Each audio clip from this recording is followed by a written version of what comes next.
अस्सलाम वालेकुम वरहमतुल्लाहि वबरकातुहू। इंशाअल्लाह ताला इस लेक्चर में हम लोग एक्टिव एंड पैसिव वॉइस को कवर करेंगे और उसकी कुछ एग्जांपल्स जो कि पास्ट पेपर से मैंने ली हैं उसको हम लोग सॉल्व करेंगे।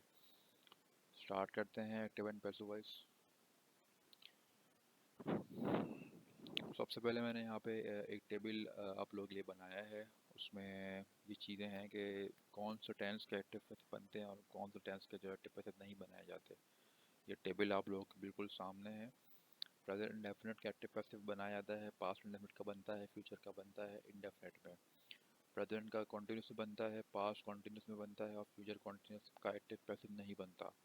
ठीक है, इस तरह से ये तीनों जो आप देख रहे हैं, present perfect continuous, past perfect continuous and future perfect continuous, इनके हम लोग एक्टिव एंड पैसिव वॉइस नहीं बनाते। ठीक है, तो ये टेबल जो है आप लोग अच्छी तरह से अपने पास नोट डाउन कर लें ताकि आगे के लिए भी आप लोगों को जो है वो आसानी हो और ये चीज़ आप कभी भूलें ना। ठीक है, और ना ही कभी कंफ्यूज हो।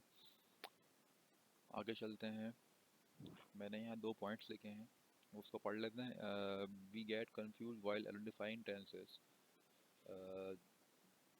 We can easily identify tenses with the help of some rules. अच्छा, यहाँ पर जो है वो रूल्स डिफाइन किए हैं। 4 रूल्स की हेल्प से हम लोग एक्टिव एंड पैसिव वॉइस को सॉल्व करेंगे। इन 4 रूल्स ने जो है वो एक्टिव पैसिव को काफ़ी आसान बना दिया।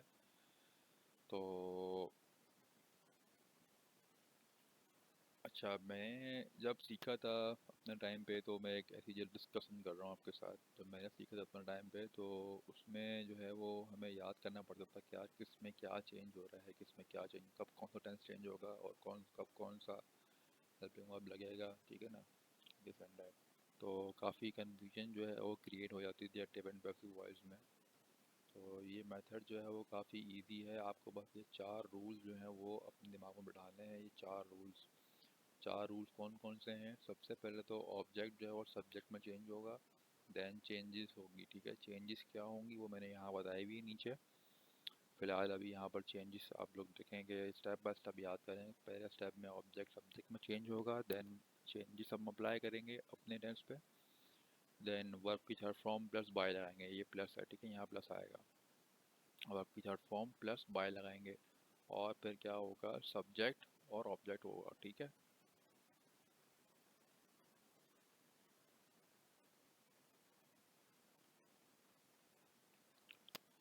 ठीक है। फिर आखिर में क्या होगा, फोर्थ स्टेप में सब्जेक्ट ऑब्जेक्ट में चेंज हो जाएगा। ठीक है, अब देखते हैं हम लोग ये चेंजेस की जो मैं बात कर रहा था वो चेंजेस क्या है बेसिकली यहाँ पे। चेंजेस असल में ये हैं कि अगर आपको टेंस में वर्ब की फर्स्ट फॉर्म मिल जाए, डू मिल जाए या डज मिल जाए, तो आपने उसको कन्वर्ट कर देना इज एम आर में। ठीक है, यानी कि सब्जेक्ट के अकॉर्डिंग आपने देखना है कि सब्जेक्ट के साथ जो है वो कौन सा सूट कर रहा है, इज सूट कर रहा है, एम सूट कर रहा है या आर सूट कर रहा है। फॉर एग्जाम्पल, दे अगर हमारा सब्जेक्ट है, दे, तो आपने दे के साथ क्या लगाना है ये आपको पता है कि दे सब्जेक्ट है और प्लूरल है, तो आपने क्या लगाना है उसके साथ, आपने आर का यूज़ करना है। ठीक है ना, आपने इसका यूज़ करना है ना ही आपने एम का यूज़ करना है। ठीक है, इसी तरह की किसी थर्ड पर्सन का नाम है, ही इज़ या कोई नाम है, ही शी या कोई नाम है, अली, तो उसके साथ आपने इसका यूज़ करना है। ठीक है ना, तो कहने का मकसद ये है कि अगर जो है वो सेंटेंस में आपके वर्ब की फर्स्ट फॉर्म मिल जाए, आपको डू मिल जाए, डज मिल जाए, तो आपने इज एम आर यूज़ करना है एज अ हेल्पिंग वर्ब। ठीक है, आगे आप एग्जाम्पल से और अच्छा समझ जाएंगे। देन सेकंड चेंज क्या होगी, अगर वर्ब की फर्स्ट फॉर्म ना हो, वर्ब की सेकंड फॉर्म आ जाए और डिड आ जाए। ठीक है, एक केस तो ये हो गया पहला केस, और अगर ये पहला केस नहीं आया, अगर ये केस आ गया जैसे कि क्वेश्चन में या सेंटेंस में वर्ब की सेकंड फॉर्म है और डिड आ गया, तो आपने क्या यूज़ करना है, हेल्पिंग वर्ब वॉज या वर यूज़ करना है। ठीक है, अगेन आपके अगर ये आपकी नहीं लगती तो सेंटेंस में अगर ये फॉर्म आती है आपके पास, सब सेंटेंस में अगर आप हैव या हैड देखते हो तो आप इसमें चेंज करोगे, हैव बीन, हैड बीन। अगर हैज़ लिखा देखो हेल्पिंग वर्ब क्वेश्चन में तो हैज़ बीन, अगर हैव देखो तो हैव बीन, अगर हैड देखो तो हैड बीन। सही। और अगर विल देखो तो विल भी आ जाएगा, विल हैव देखो तो विल हैव बीन आ जाएगा, आईएनजी होगा तो बीइंग आएगा। देखो ING majority of the questions में आईएनजी फॉर्म होती है। ठीक है, क्वेश्चंस की, तो आपने क्या यूज़ करना है, बीइंग का वर्ड यूज़ करना है। ये चेंजेस आप लोगों ने बहुत अच्छे तरीके से अपने पास नोट डाउन कर लेने हैं और समझ लेने हैं। इसकी बेसिस पे ही आपका टेंसेस का स्ट्रक्चर खड़ा हुआ है। ठीक है, इसको इसको आप समझ के जो है ना काफ़ी आपके लिए आसानी हो जाएगी। Two things can not be change in active and passive voice, कौन सी है? वो is am are and was were. जैसे कि फॉर एग्जाम्पल सेंटेंस में लिखा हुआ आ गया he is a good boy, तो इज़ आ गया, इसका यूज़ हो गया, तो इज़ यूज़ इस कभी भी जो है उसका चेंज नहीं होगा, ना एम होगा ना आर होगा, ठीक है। ये तीन दो जो है आपको दिख रहे हैं ये कभी भी चेंज नहीं होते, एक्टिव एंड पैसिव वॉइस में इधर उधर ही रहते हैं, ठीक है। ये पॉइंट नोट कर लेगा आप लोग। फर्स्ट एग्जाम्पल देखते हैं, काफ़ी आसान सी एग्जाम्पल है। ही ईट्स ऑरेंज, ठीक है, वो ऑरेंज खाता है। क्या बोला था? अब देखो हम अपने रूल्स की मदद से इसको सॉल्व करेंगे, ठीक है। पहला रूल क्या था? ऑब्जेक्ट को सब्जेक्ट में बदल दो। तो इसका ऑब्जेक्ट क्या है ये पता है आपको, ये सब्जेक्ट है हमारा, ये क्या है? हमारा ऑब्जेक्ट है। और कोई भी काम कर रहा है वो क्या है हमारे पास? वर्ब है, खा रहा है, वर्ब है, ठीक है। तो ऑरेंज हमारे पास सब्जेक्ट है, पहले आ जाएगा, क्योंकि मैंने यहाँ पहले बोला कि सब्जेक्ट को पहले क्या बना देंगे हम लोग, सब ऑब्जेक्ट को पहले क्या बना देंगे हम लोग? सब्जेक्ट बना देंगे। तो ऑब्जेक्ट हमारा ये था ऑरेंज, उसको हमने सब्जेक्ट की जगह लगाया, ठीक है। देन उसके बाद क्या बोला था? चेंजेस, चेंजेस देखेंगे हम लोग, चेंजेस क्या हो रही हैं। अब आप देखेंगे चेंजेस इसमें क्या हो रही हैं।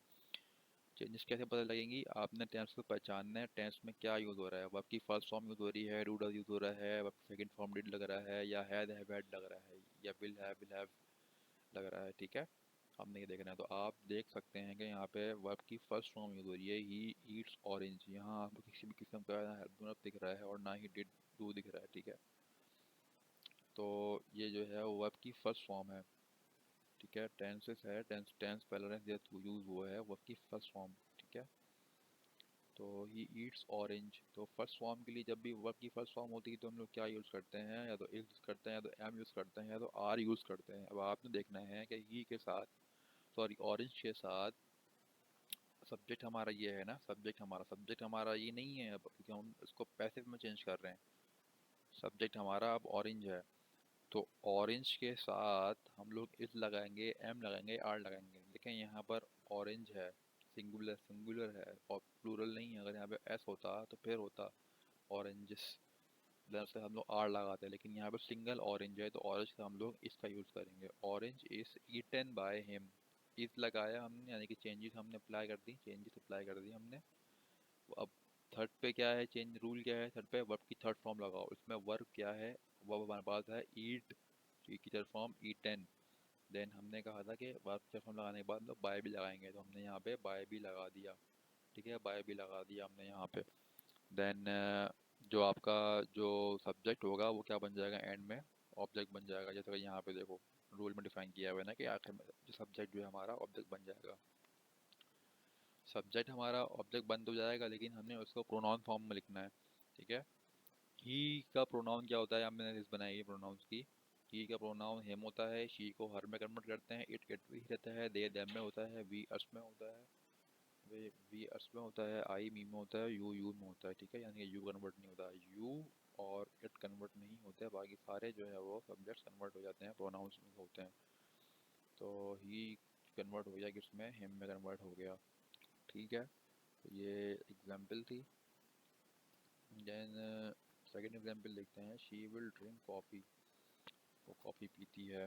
तो इसमें ही क्या होगा? सबसे पहले जो आपका ऑब्जेक्ट है वो सब्जेक्ट बन जाएगा। देन चेंजेस अप्लाई होंगी। चेंजेस कैसे अप्लाई होंगी? क्वेश्चन में देखो विल आ रहा है, यहाँ पर क्या बताया हुआ है? अगर आपको यहाँ पे विल मिल जाए तो क्या विल किस पे बदल जाएगा? विल बी में बदल जाएगा। तो ये विल जो है किस में बदल गया? विल बी में बदल गया। उसके बाद तीसरा अच्छा था, तीसरी आप लोग याद कर लें, आसानी हो जाएगी। थर्ड फॉर्म, थर्ड फॉर्म लगानी प्लस बाय का एडिशन करना है। थर्ड फॉर्म लगा दी, ड्रिंक की थर्ड फॉर्म ड्रंक, बाय का एडिशन किया, और शी का प्रोनाउन क्या होता है? हर होता है, शी का प्रोनाउन हर होता है, तो यहाँ पे हर आ गया, ठीक है। इसी तरह से ही had eaten a apple, apple आपके पास ऑब्जेक्ट है, सब्जेक्ट बन गया। हैड आया तो बताया हुआ, अगर हैड आया हुआ हो तो हैड बीन हो जाएगा। तो यहाँ पर क्या हो जाएगा?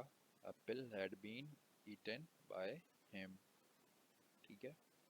एप्पल हैड बीन, हैड बदल गया हैड बीन में, और ईटन ऐसे ही रहा। ईटन ये थर्ड फॉर्म ऑलरेडी है तो यहाँ पे थर्ड फॉर्म ही रहेगी, और थर्ड फॉर्म के हम लोग बाय का इंक्लूजन करेंगे। ईटन बाय, ही का प्रोनाउन हिम हो गया, ठीक है। अहमद इज ईटिंग अ बनाना, ठीक है, बनाना इज ईटन बाय अहमद, यानी ठीक है। बनाना जो आपका ऑब्जेक्ट है वो सब्जेक्ट बन गया। इज़ मैंने आपसे कहा था कि इज़ जो है वो वैसे ही रहेगा, इस चेंजिंग नहीं होगी, इस चेंज नहीं होगा। ये रहा, is am are was were change नहीं होते, तो यहाँ पर इज़ आ गया, इस चेंज नहीं होगा।